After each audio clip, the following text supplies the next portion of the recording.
নমস্কার বন্ধুরা, আমার রান্নাঘরে আপনাদের সবাইকে স্বাগত। আজ আমার রান্নাঘরে বানানো হচ্ছে হেলদি ডিনার। এটা রাতের জন্য ভীষণ ভালো হয়। যারা ভাত বা রুটি একঘেয়ে খেতে পছন্দ না করেন বা হেলদি খেতে চান, তারা এটা অবশ্যই ট্রাই করতে পারবেন। তো চলুন দেখে নেওয়া যাক কীভাবে আমি বানিয়েছি। এখানে নিয়ে নিয়েছি গোটা মুগের ডাল। এখানে প্রায় 1 কাপের মতন আছে, বড় কাপের 1 কাপের মতন আছে। এটা আমি ভিজিয়ে রেখেছিলাম 3-4 ঘন্টার জন্যে। এগুলো খুব তাড়াতাড়ি ভিজেও যায়।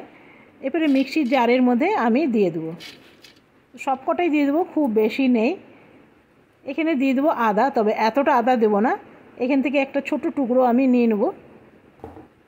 এটা এরপরে ছালটা ছুলে নেব, ছালটা ছুলে ধুয়ে নেব। আর এখান থেকেও আমি এতটা দেবো না, 1/2 ইঞ্চির মতন দেবো। দিয়ে দিলাম লঙ্কা। যারা একটুখানি ঝাল ঝাল খেতে পছন্দ করেন তো এখানে লঙ্কা দিয়ে দেবেন। আমি এখানে 2টো লঙ্কা দিলাম। আর এখানে আদা নিলাম প্রায় 1/2 ইঞ্চির মতন। ধনে পাতা থাকলে ভালো হতো, তবে ধনে পাতা নেই। এটাও আমার কাটা হয়ে গেল। এরপরে দিয়ে দেবো এখানে নুন, পরিমাণ মতো নুন দেবো, তাহলে পরে আর দিতে হবে না। নুন দিলে পেশাটাও ভীষণ ভালো হয়। এখানে দেবো প্রায় 1.25 কাপের মতন জল দিয়ে এটা মিক্সির মধ্যে একটু চালিয়ে নেব।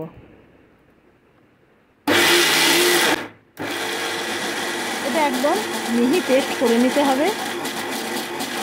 দেখুন এটা আমার পেস্ট হয়ে গেছে। আর মিক্সির ভেতরেও অনেক লেগে আছে, সেটা তো জল দিয়ে দিলাম, এখনও যায়নি, এখন আরেকটু জল দিতে হবে।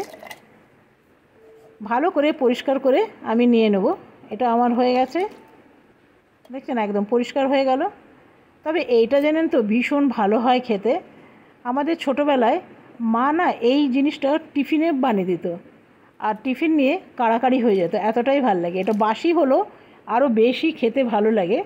তবে এখানে যদি কেউ ঝাল পছন্দ করে তা আরও 4-5 খানা যদি লঙ্কা দিয়ে দেওয়া হয় না, তাহলে ভালো হবে। তো আমাদের বাড়িতে ঝাল কেউ খায় না বলে আমি খুব অল্পই দিলাম।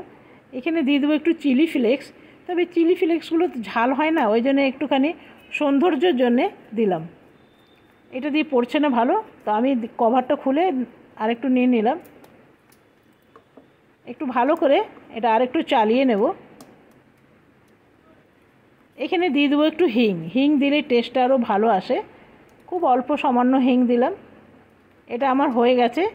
এদিকে আমি তাওয়াটা বসিয়ে দিয়েছি, তাওয়াটা বেশ গরম হয়ে গেছে। এরপরে দিয়ে দেবো সামান্য তেল। তেল দিয়ে তাওয়ার চারিদিকে একটু লাগিয়ে নিতে হবে। আমার ব্রাশটা ভেঙে গেছে, সেই জন্য টিস্যু দিয়েই করে নিলাম। তেল দেওয়ার পর জলটা দিতে ভুলবেন না, কিন্তু জল অবশ্যই দিতে হবে। এখানে আমি একটা ছোট্ট বানিয়ে নেব, খুব ছোট্ট মতন বানিয়ে নিলাম ব্রহ্মার জন্যে।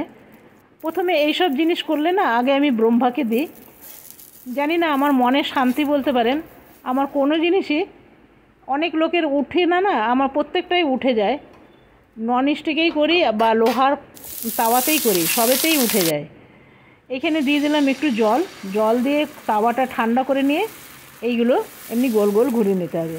জল এই কারণে দেওয়া হয় যাতে তাওয়াটা ঠান্ডা হয়ে যায়। তাওয়াটা যদি গরম অবস্থার মধ্যে আপনি ঘোরাতে যান না, একটাও ঘুরবে না, কিন্তু সব লেগে লেগে যাবে। এখানে দিয়ে দিলাম কভার।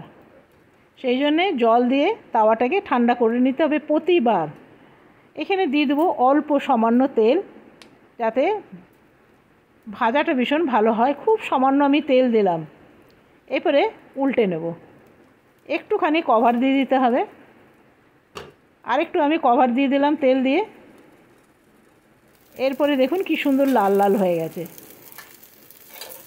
এটা কিন্তু রাতে রুটির চেয়ে ভালো। যাদের রুটি ভাত দুটোই খেতে পছন্দ করেন না বা বারণ আছে, তারা এটা অবশ্যই ট্রাই করবেন, আর পেটটা বেশ ভরা থাকে। একটু পাল্টে দিলাম। কি সুন্দর হয়ে গেছে দেখুন। এটা যে কোনো তরকারি দিয়েও খাওয়া যায়, আবার এমনি এমনিও খাওয়া যায় এটা।